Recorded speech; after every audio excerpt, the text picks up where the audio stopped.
Hello there and welcome. Today I'm sharing tips on how to reduce period pain naturally or how to reduce menstrual pain naturally, and also tips for general good reproductive health. You've probably heard of doctors and other medical professionals telling you about hot water bottles, using essential oils, physical exercise, and all of that good stuff to reduce period pain naturally. But to be honest, who wants to be exercising while in pain on their period? Definitely not me. I know that for sure. Well, I'm not a doctor, but today I want to share some of the things I've tried myself personally after years of struggling with excruciating menstrual cramps to the point where I would sometimes faint. That's how bad it was. These things have worked so well for me that if I'm consistent in following through and doing them, then I don't even need to take painkillers during my periods, which is what I usually run to. I'm able to go for months without having to take painkillers for period pain from just doing what I am about to share with you. The following information is meant for educational purposes only. Please consult with your medical doctor or professional healthcare provider prior to following any of my advice.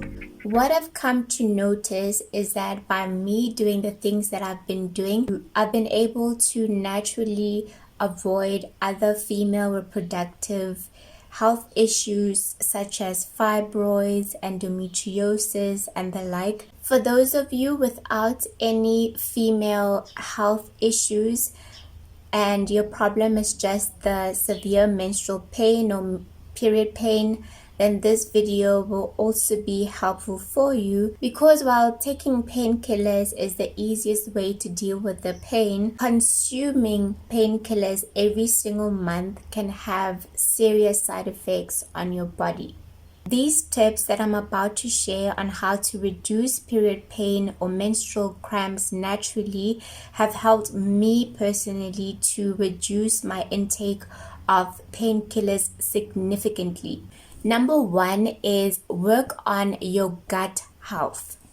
Let me sit properly. There is a link between your gut health, our female reproductive system, as well as our hormones. All those three things are linked in a very significant way. Don't ask me how, because I'm not a doctor, but that is what I've come to learn. If you are someone who has struggled with gut health, I can almost guarantee that you've had issues caused by hormone imbalances and vice versa. This can range from mental health issues, skin issues, weight problems, and the list goes on and on. Gut health by itself is affected by many other factors. For me personally, I know that stress and diet are some of the things that I have to manage very well in order to maintain good gut health.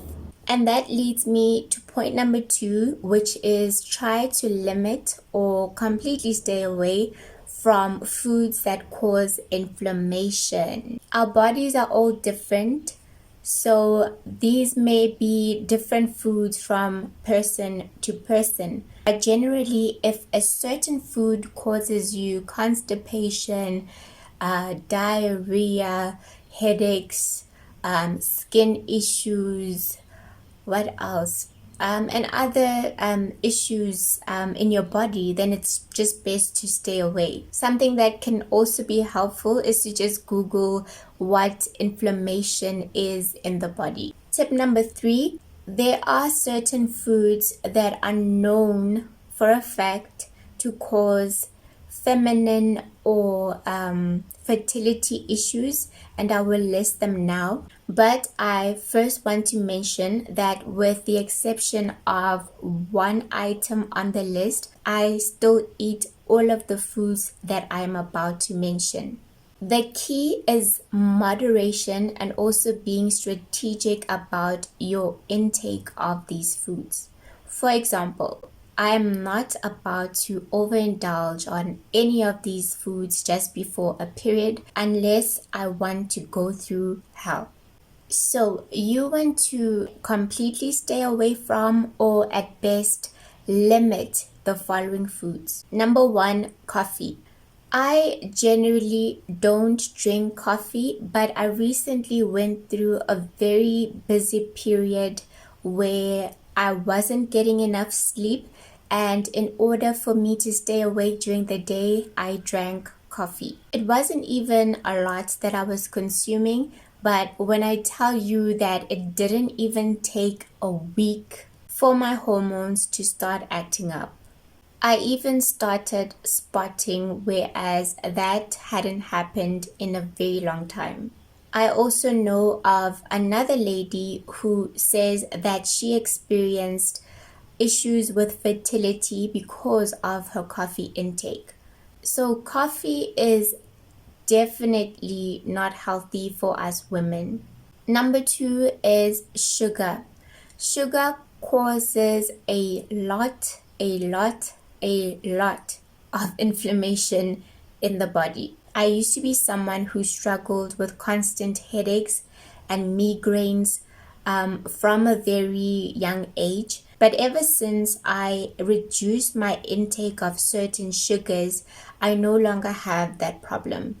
I'll still have sugar every now and again, but it's definitely a very limited amount. I have a video where I share about how I was able to reduce my sugar intake naturally, and in that video I also share the benefits that I've seen from this diet change.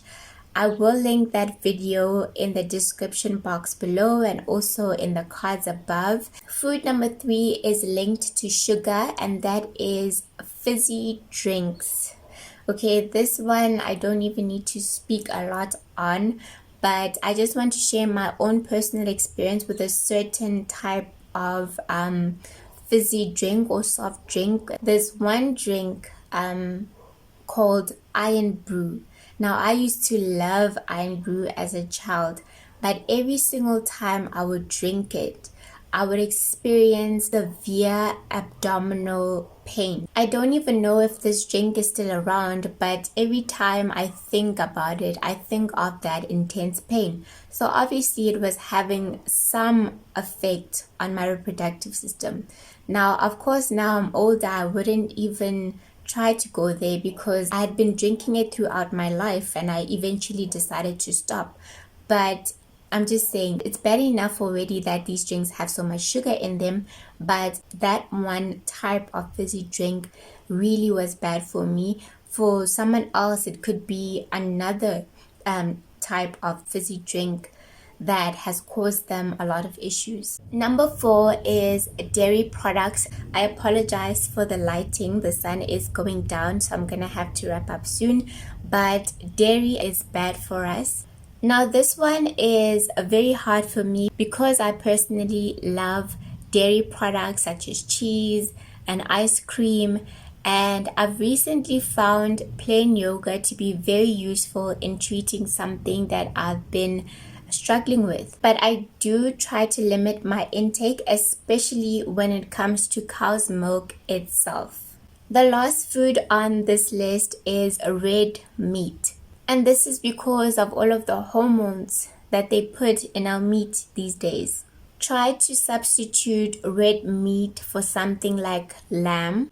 And if you have the money for it, mountain raised and all of those fancy options are the way to go. Tip number four, drink water. Sounds simple, but I know that a lot of people struggle with this. The benefits of drinking enough water on a daily basis are amazing. If you are someone that struggles with drinking water, I have a video for you on how to increase your water intake without adding any additives, and I will also provide you with the link. Point number five, this last point is very, very important. If you do this one thing, it will make a big difference in how you experience your menstrual cycle. So, the pain we experience when we have our cycles is mainly due to inflammation in the body. If you get rid of that inflammation, you get rid of that pain.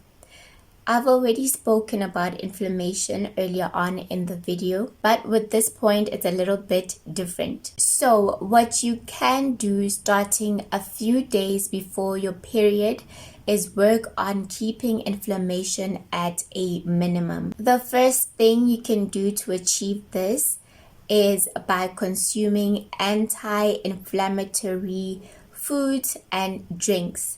Green tea works amazing in reducing inflammation. The second thing you can do is to limit your intake of inflammation-causing foods. Now, I've already given a list of some of these foods, but to add to that list, fast food is almost certain to cause inflammation. And then, of course, what I've spoken about is sugar. Sugar is a big problem when it comes to inflammation. An extra tip, like I said in the beginning of this video, there is a link between gut health and our female reproductive system. So just before your period, work on getting rid of the dirt within your system or clearing your colon. Getting rid of some of that baggage you are carrying around will make all the difference. Just ask someone who has ever been on their period while constipated. Green tea can also help you with this, by the way. I hope that this was helpful for you, and if it was, don't forget to like, share, subscribe. It's all free. Until next time, goodbye.